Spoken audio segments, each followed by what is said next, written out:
Hello there. So you want to know how you can simply go ahead and create a Discord emoji? This is going to be the only video that you'll ever need to watch on the internet. So with that being said, let's get straight into the video. Nowadays, it has been a lot easier, especially because Gemini AI has been taking over all these things.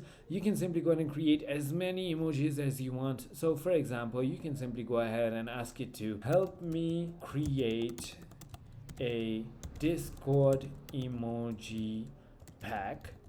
I would like to have chocolate emojis on 112 by 112 pixels output.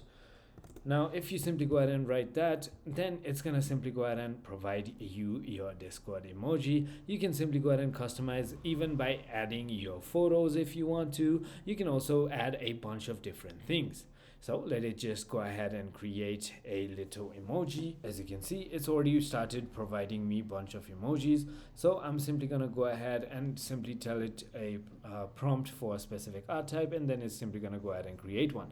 And once it has created it, all I need to do is simply go ahead and head into my server, click on the server tab, and then click on server settings. Once I've done that, all I need to do is click on stickers, and this is where I can simply go ahead and upload my stickers that the people in my group can simply go ahead and use. I hope this video was helpful to you. If it was, hit that like button, and I'll see you on the next one.